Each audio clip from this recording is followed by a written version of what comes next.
Hello student, ये chapter 2 का second part है। क्या हमारे आसपास के पदार्थ शुद्ध है। अब इसमें देखिए, सबसे पहले आता है भौतिक एवं रासायनिक परिवर्तन।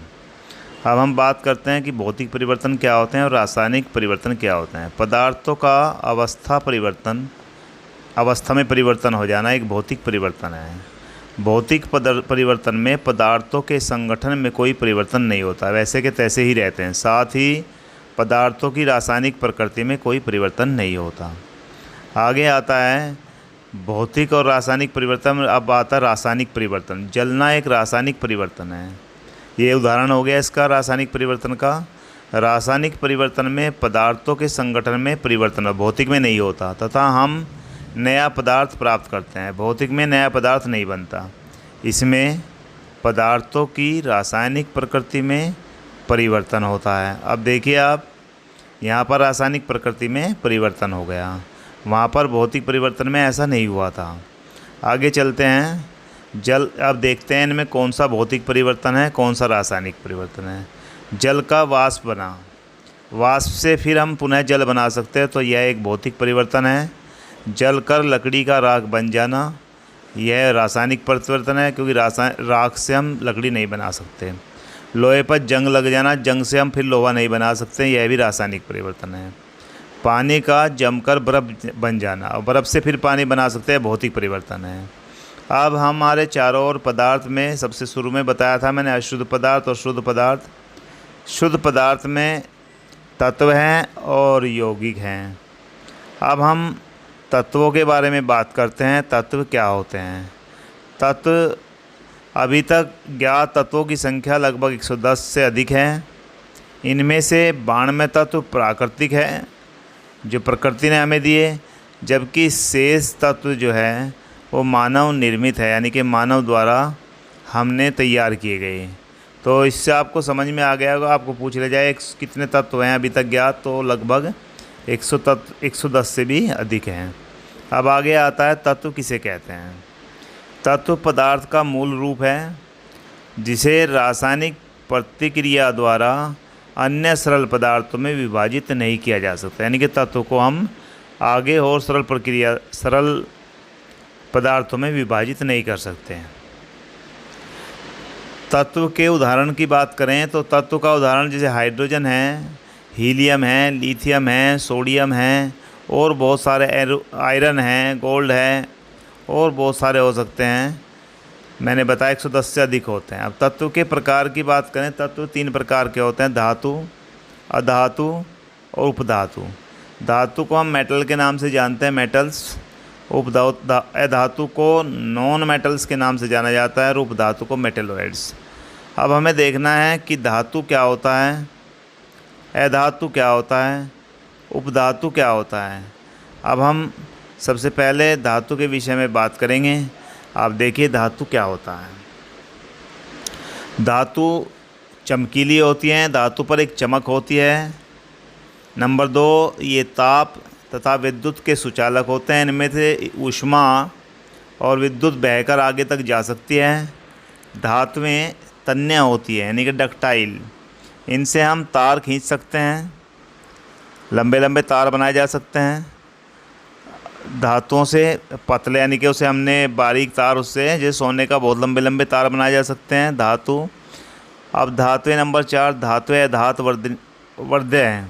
घात वर्ध्य का मतलब मैलिएबल। इन्हें हम पीट कर प्लेट की शीट के रूप में बदल सकते हैं। नंबर 5, ये प्रतिध्वनिपूर्ण, यानी कि सोनरस होती है। अगर हम धातु को दूसरी धातु में मारते हैं तो एक ध्वनि निकलती है और प्रतिध्वनिपूर्ण सोनरस होती हैं। लोहा, सोना, चांदी इसके उदाहरण हैं। अब हम बात करते हैं वह कौन सी एकमात्र धातु, एक सवाल आ जाता है, वह कौन सी एकमात्र धातु है जो कमरे के तापमान पर द्रव है। वह होती है पारा, यानी कि मरकरी जो है कमरे के ताप पर द्रव अवस्था में रहती है। ये एग्ज़ाम में क्वेश्चन पूछा जा सकता है, इम्पोर्टेंट प्रश्न है। अभी बात करते हैं धातुओं के सामान्य गुण। अधातुएं जो हैं ताप, यानी ऊष्मा तथा विद्युत की कुचालक होती हैं। इनमें ऊष्मा जो लकड़ी का हत्था है, उसमें को ना बिजली करंट पास हो सकता, ना ही ऊष्मा।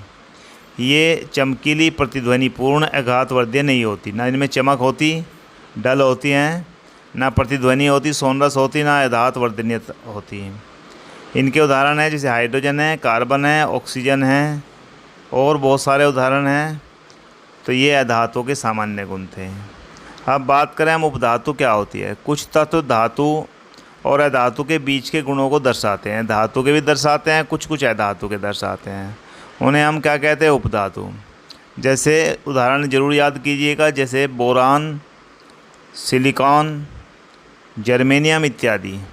यानी कि आपको समझ में आ गया होगा उपधातु क्या होते हैं। कुछ तत्व धातु और अधातु के बीच के गुणों को दर्शाते हैं। अब आगे बात करते हैं नेक्स्ट टॉपिक की, यौगिक। अभी हमने तत्व के बारे में पढ़ लिया।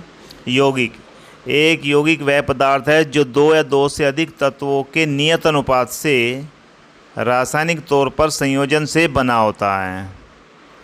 जल है, जैसे कि जल किससे बना? जल एक यौगिक है, हाइड्रोजन से और ऑक्सीजन से मिलकर बना। सोडियम क्लोराइड एक यौगिक है, किससे मिलकर बना? सोडियम प्लस क्लोरीन से। सल्फ़र डाइऑक्साइड एक यौगिक है, वो किससे मिलकर बना? सल्फ़र प्लस ऑक्सीजन से। तो इसमें दो या दो से अधिक तत्वों के नियत अनुपात का रासायनिक तौर पर संयोजन से बना होता है। मिश्रण और यौगिक में अंतर की बात करते हैं। एक तरफ मिश्रण लिखा, एक तरफ यौगिक। मिश्रण वास्तव में यह दो पदार्थों का मिलावट है। यौगिक तत्व क्रिया करके नए पदार्थ का निर्माण करता है। नंबर 2, यदि किसी भी अनुपात में मिला हुआ हो सकता है, यानी कि किसी भी अनुपात में मिला दिया जाए। इसमें तत्वों का, यौगिक में तत्वों का एक निश्चित अनुपात होता है, ऐसा नहीं किसी अनुपात में मिला दिया जाए। मिश्रण में तो कोई भी अनुपात मिला दिया जाए, ज़्यादा या कम, परंतु यौगिक में ऐसा नहीं होता। इसमें तत्वों का एक निश्चित अनुपात ही होता है। नंबर 3 की बात करें, घटकों को भौतिक विधियों द्वारा अलग किया जा सकता है। जो घटक उसमें मिलाए हमने, जो चीज़ें मिलाई, उनको भौतिक विधियों द्वारा अलग किया जा सकता है। नंबर 3, घटकों को केवल रासायनिक या वैद्युत रासायनिक प्रतिक्रिया द्वारा ही अलग किया जा सकता है। ऐसे ही हम सीधा सीधा भौतिक विधि से अलग नहीं कर सकते। यौगिकों के जो घटक हैं उन्हें रासायनिक या वैद्युत रासायनिक प्रतिक्रिया द्वारा ही अलग किया जा सकता है।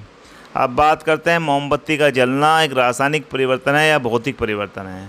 देखिए, मोमबत्ती वैसे तो अगर जलकर कुछ भी न बचे तो वह रासायनिक परिवर्तन होता है। मोमबत्ती जलकर ऊष्मा देती है, प्रकाश देती है, CO2 देती है। कुछ मात्रा में उसका मोम भी आपने देखा होगा पिघलकर उसके पास में लग जाता है। तो मोमबत्ती जलने की प्रक्रिया में भौतिक एवं रासायनिक दोनों प्रकार के परिवर्तन होते हैं। ये चैप्टर यहाँ पर ख़त्म हो जाता है। Thank you.